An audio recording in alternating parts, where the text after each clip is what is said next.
नमस्कार दोस्तों, स्वागत है आपका मेरे यूट्यूब चैनल पे। और हम पढ़ रहे थे इकोनॉमिक्स। इकोनॉमिक्स में हमने भी टोटल एक्सपेंडिचर मेथड पढ़ लिया था, जिसमें हमने देखा था कि इलास्टिसिटी को एक्सपेंडिचर मेथड से कैसे मेजर करते हैं। आज हम पढ़ेंगे रेवेन्यू मेथड ऑफ इलास्टिसिटी, मतलब इलास्टिसिटी कैलकुलेट करने के लिए जो रेवेन्यू मेथड है वो कैसे होता है। तो जो रेवेन्यू मेथड है उसको ऐसे भी लिख सकते हैं कि relation between AR, MR and ED, मतलब एवरेज रेवेन्यू, मार्जिनल रेवेन्यू और इलास्टिसिटी ऑफ डिमांड में क्या रिलेशन है।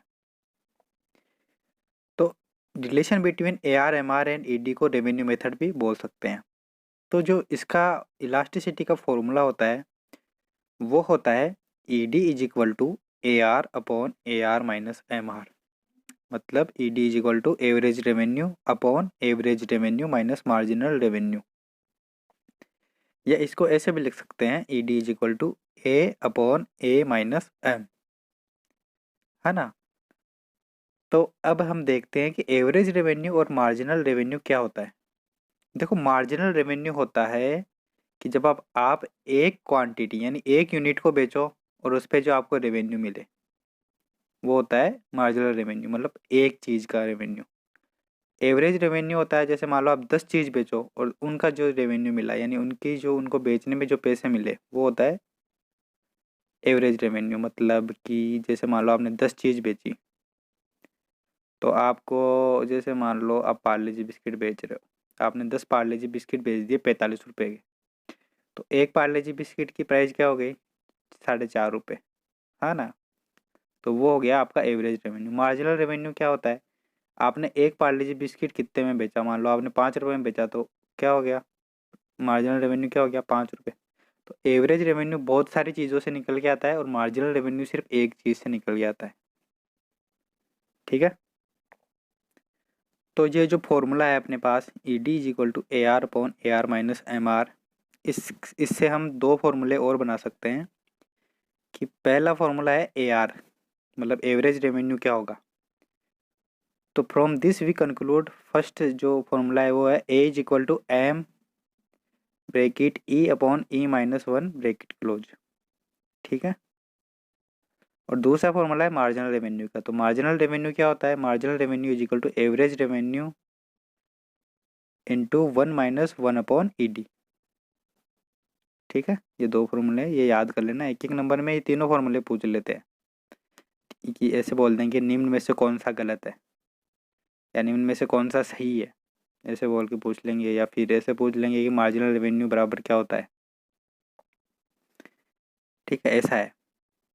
इसके बाद में हम जैसे टोटल एक्सपेंडिचर मेथड में देखा था relation between total expenditure and elasticity, इसी तरह हम इस रेवेन्यू मेथड में भी देखेंगे। तो अब देखते हैं relation between total revenue and elasticity. देखो इस ग्राफ में है ना, इस ग्राफ में एक डिमांड कर्व है ABC, है ना, डिमांड कर्व है ABC और यही है एवरेज रेवेन्यू कर्व भी।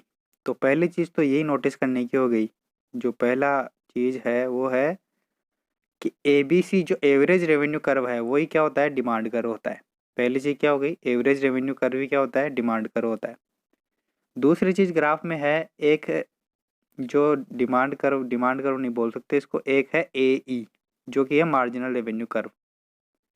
AE क्या है, मार्जिनल रेवेन्यू कर्व। तो दूसरी चीज़ नोटिस करने की यह है कि मार्जिनल रेवेन्यू कर्व है ना, हमेशा क्या होता है, एवरेज रेवेन्यू कर्व के नीचे होता है। समझ गए। तीसरी चीज़ नोटिस करने की यह है कि जब मार्जिनल रेवेन्यू जीरो होता है यानी पॉइंट E पे, जब मार्जिनल रेवेन्यू पॉइंट E पे होता है मतलब मार्जिनल रेवेन्यू जीरो होता है, तो इलास्टिसिटी ऑफ डिमांड क्या होती है, 1 होती है। क्या होती है, 1 होती है। समझ गए, है ना। अब देखते हैं इलास्टिसिटी। देखो ये जो डिमांड कर्व है ABC, ये एक लीनियर डिमांड कर्व है और लीनियर डिमांड कर्व पे हमने इलास्टिसिटी पहले देख ली थी। पॉइंट B क्या है, इस डिमांड कर्व का मिड पॉइंट है ना। तो पॉइंट B के ऊपर की तरफ जो पॉइंट्स होंगे उन पे इलास्टिसिटी क्या होगी, इलास्टिक होगी। बोले तो ED इज ग्रेटर देन 1 होगी। पॉइंट बी पे इलास्टिसिटी क्या होगी, E D is equal to 1 होगी।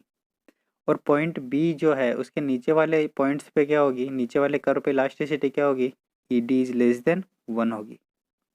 तो 3 केस हो गए, E D is greater than 1, B पे क्या हो जाएगा, E D is equal to 1, और बी से नीचे क्या हो जाएगा, E D is less than 1। अब हम देखते हैं टोटल रेवेन्यू और इलास्टिसिटी में रिलेशन।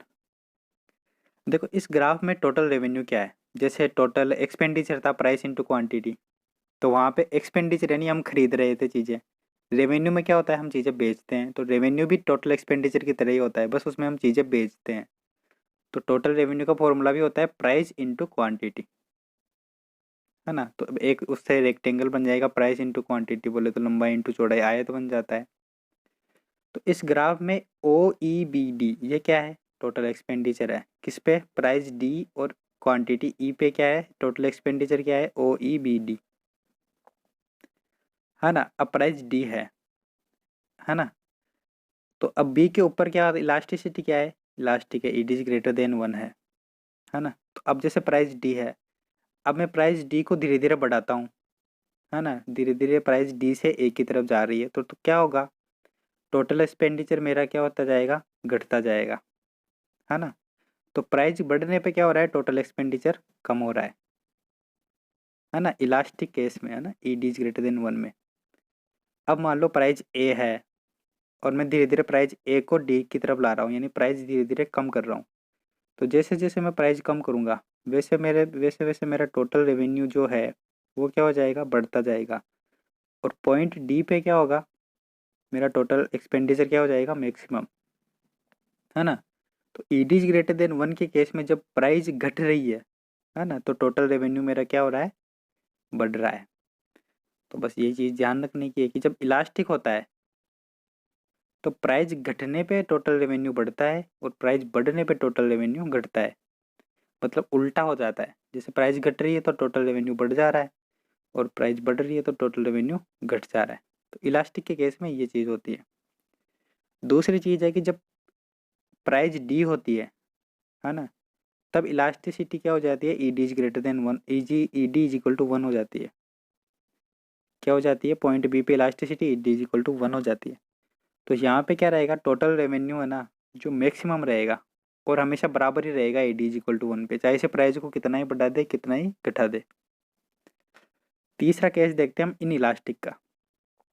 इन इलास्टिक में क्या होता है कि जब प्राइस डी होती है ना तो टोटल रेवेन्यू होता है ओ ई बी डी। अब प्राइस में डी को धीरे धीरे ओ की तरफ ला रहा हूँ, मतलब प्राइस को क्या कर रहा हूँ, कम कर रहा हूँ। तो जैसे जैसे प्राइस कम होगी वैसे वैसे मेरा क्या होगा, टोटल रेवेन्यू घटता जाएगा। समझ गए। तो जब इन इलास्टिक होती है चीज़ें, ई डी इज लेस देन 1 होती है, तो प्राइस घटने पे टोटल रेवेन्यू घटता है। अब मान लो कि मेरी प्राइस है ओ, है ना, और मैं प्राइस को धीरे धीरे डी की तरफ लेके जा रहा हूँ, यानी प्राइस को क्या कर रहा हूँ, मैं बढ़ा रहा हूँ। तो मैं जैसे जैसे प्राइस को बढ़ाऊंगा वैसे वैसे क्या होगा, मेरा टोटल रेवेन्यू बढ़ता जाएगा और पॉइंट डी पे मेरा टोटल रेवेन्यू मैक्सिमम हो जाएगा। तो मतलब इन इलास्टिक के केस में प्राइस बढ़ने पे यानी ओ से डी की तरफ जाने में, यानी प्राइस बढ़ रही है तो मेरा टोटल रेवेन्यू भी बढ़ रहा है, इसीलिए प्राइस बढ़ने पे टोटल रेवेन्यू बढ़ जाता है, मतलब सेम चीज़ होती है। इन इलास्टिक के केस में ई डी इज लेस देन 1 होता है ना, तो चीज़ें सेम होती है, मतलब प्राइस घटने पे टोटल रेवेन्यू घटता है और प्राइस बढ़ने पे टोटल रेवेन्यू बढ़ता है। समझ गए। तो तीनों कंसेप्ट समझ में आ गए। जब E D is greater than 1 होता है तो उल्टी चीज़ें होती है, जब E D is equal to 1 होता है तो टोटल रेवेन्यू मैक्सिमम होता है और सेम होता है, और जब E D is less than 1 होता है तो चीज़ें सेम होती है, मतलब प्राइस घटने पे टोटल रेवेन्यू घटता है, प्राइस बढ़ने पे टोटल रेवेन्यू बढ़ता है। इसको बढ़ना और लिख लेना, ये गलती से लिख गया है इसे, है ना। तो ये हो गया इलास्टिसिटी और रेवेन्यू में रिलेशन। अब हम देखते हैं कि मार्जिनल रेवेन्यू और इलास्टिसिटी में क्या रिलेशन है। मार्जिनल रेवेन्यू और इलास्टिसिटी में क्या रिलेशन है, देखो इस ग्राफ में ए ई है ना जो है मार्जिनल रेवेन्यू कर्व, है ना, जो मार्जिनल रेवेन्यू कर्व है। अब देखो जब इसमें 3 केस हो गए मार्जिनल रेवेन्यू के, एक तो मार्जिनल रेवेन्यू पॉजिटिव है, एक मार्जिनल रेवेन्यू जीरो है और एक मार्जिनल रेवेन्यू नेगेटिव है। तो जो कर्व है ए ई, AE तक है ना, मार्जिनल रेवेन्यू क्या है मेरा, पॉजिटिव है। तो जब मेरा मार्जिनल रेवेन्यू पॉजिटिव है तो इलास्टिसिटी क्या है, ED इज ग्रेटर देन 1 है, यानी लोचदार है ना। तो जब मार्जिनल रेवेन्यू कर्व 0 से ज़्यादा है तो ED क्या है, इलास्टिसिटी ऑफ डिमांड 1 से ज़्यादा है। जब मार्जिनल रेवेन्यू 0 है, पॉइंट E पे क्या हो गया, मेरा मार्जिनल रेवेन्यू क्या हो गया, 0 हो गया। तो जब मार्जिनल रेवेन्यू 0 है तो मेरी इलास्टिसिटी क्या है, ED इज इक्वल टू 1 है। समझ गए, मार्जिनल रेवेन्यू पॉजिटिव है तो ED इज ग्रेटर देन 1 है, मार्जिनल रेवेन्यू 0 है तो ED इज इक्वल टू 1 है। और जब मार्जिनल रेवेन्यू नेगेटिव हो गया, यानी पॉइंट E से नीचे चला गया, तो मेरी जो इलास्टिसिटी है वो ED इज लेस देन 1 हो गई, यानी बेलोच हो गई, इन इलास्टिक हो गई, है ना। तो 3 केस हो गए। AE जब मार्जिनल रेवेन्यू पॉजिटिव है, इलास्टिसिटी 1 से ज़्यादा है। जब मार्जिनल रेवेन्यू 0 है, इलास्टिसिटी 1 है। और जब मार्जिनल रेवेन्यू नेगेटिव हो गया पॉइंट E के नीचे, तो मेरा जो इलास्टिसिटी है वो क्या हो गई, इन इलास्टिक हो गई, बोले तो ED इज लेस देन 1 हो गई, बेलोच हो गई, है ना। तो ये दो रिलेशन हमने देख लिए।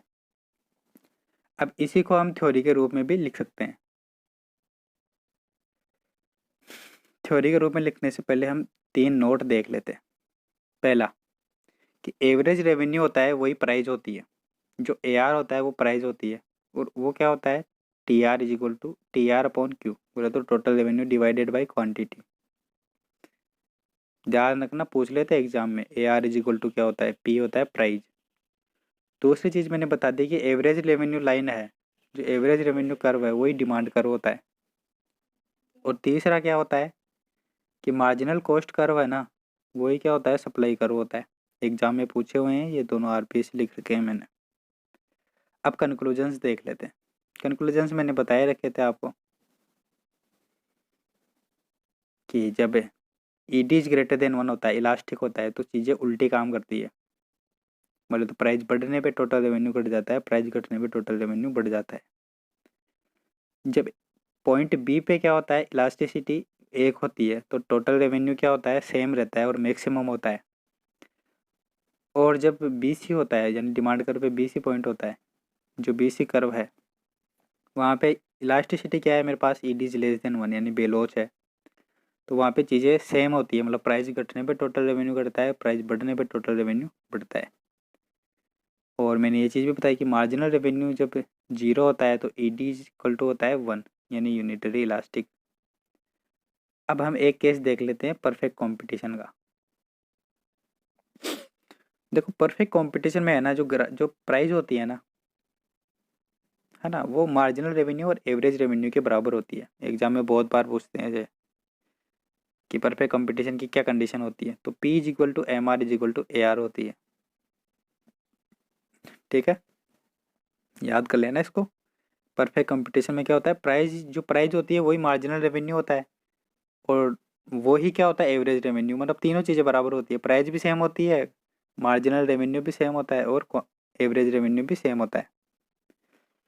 और एक मस्त चीज़ और है कि परफेक्ट कंपटीशन यानी पूर्ण प्रतियोगिता में सामान्य लाभ यानी प्रॉफिट जो मिलता है, उसकी स्थिति क्या होती है, मतलब उसकी कंडीशन क्या होती है, तो वो भी यही होती है, P is equal to MR is equal to AR। बहुत लोग ऐसे कर देते हैं कि P यानी प्राइस जो है वो एवरेज रेवेन्यू से ज़्यादा होती है। नहीं भाई, ऐसा नहीं होता। परफेक्ट कंपटीशन में है ना, जो सामान्य लाभ प्राप्त होते हैं, नॉर्मल प्रॉफिट्स होते हैं, उसकी कंडीशन यही होती है, P is equal to AR is equal to MR, मतलब उसकी एवरेज रेवेन्यू में ही उसका प्रॉफिट भी होता है। समझ गए, मतलब उसके प्राइस में ही उसका प्रॉफिट भी होता है, या उसके मार्जिनल रेवेन्यू में उसका प्रॉफिट भी होता है। समझ गए, मतलब जो अपने जो दुकानदार है वो किस प्राइस पे बेच रहा है, उसी में उसका प्रॉफिट भी होता है, और उसी में उसका मार्जिनल रेवेन्यू भी होता है, उसका एवरेज रेवेन्यू भी वही होता है। ठीक है, तो परफेक्ट कंपटीशन में क्या होता है, पहली कंडीशन क्या होती है, price equal to MR is equal to AR। और दूसरी चीज़ क्या होती है, जो नॉर्मल प्रॉफिट्स होते हैं परफेक्ट कंपटीशन में, उसकी कंडीशन क्या होती है, वो भी यही होती है, P is equal to AR is equal to MR। अब ये चीज़ देख लो, डिपेंडेंसी ऑन मार्जिनल रेवेन्यू, है ना, एंड इलास्टिसिटी। तो मार्जिनल रेवेन्यू पॉजिटिव होता है तो इलास्टिसिटी 1 से ज़्यादा होती है। मार्जिनल रेवेन्यू 0 होता है तो इलास्टिसिटी 1 होती है, और मार्जिनल रेवेन्यू जब नेगेटिव होता है तो इलास्टिसिटी क्या हो जाती है, 1 से कम हो जाती है। तो बस यही है, आज के वीडियो में हम इतना ही करते हैं और बाकी पढ़ेंगे अगले नेक्स्ट वीडियो में। तब तक के लिए जय हिंद।